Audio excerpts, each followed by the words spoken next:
السلام عليكم.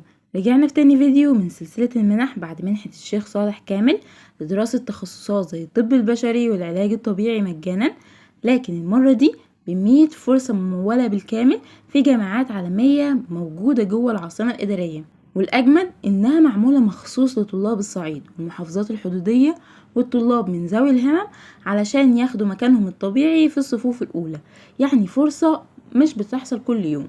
لما اقولك جامعات عالمية انا مش بهزر، المبادرة بيشارك فيها 5 من اقوى الجامعات بمعدل 20 منحة لكل جامعة، بتوزن منح 100 منحة كاملة في جامعات زي الجامعة الكندية، جامعة الامير ادوارد، جامعة المعرفة، كوفنتري ونوفا، الجامعة الاوروبية والجامعة الالمانية الدولية.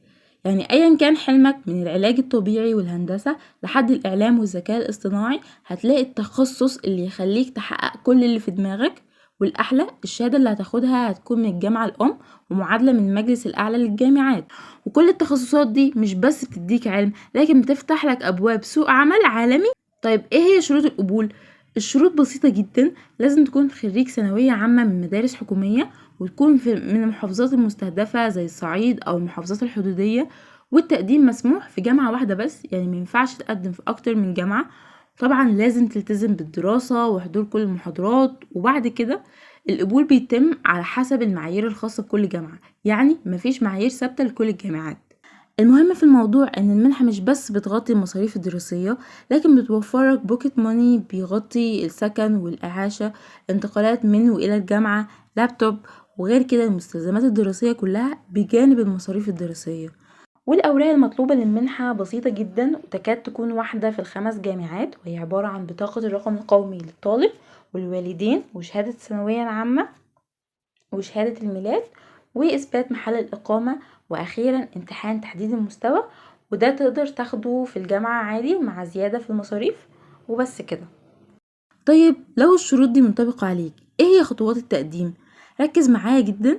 دلوقتي اول حاجة انت بتختار الجامعة اللي هتناسبك والتخصص اللي بتحلم بيه، بعد كده بتدخل على رابط التقديم للجامعة اللي انت اخترتها، وهسيب لك كل الروابط في الديسكريبشن، وتبدأ تملأ الاستمارة وترفع البيانات والملفات.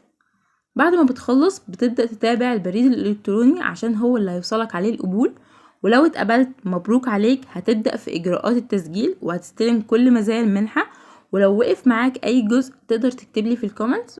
فكرة التقديم على حاجات كتيرة زي دي ممكن تكون مليانة قلق، بس صدقني الخوف ده طبيعي، المهم اننا منحطش ايدينا على خدنا ونستسلم، ولازم نطرق كل الابواب.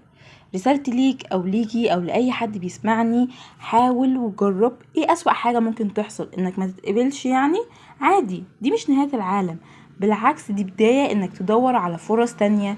لكن لو فضلت مكانك وما جربتش، هتفضل دايما تسأل نفسك ايه كان هيحصل لو انا كنت قدمت، طب ممكن كنت اتقبل، وهكذا.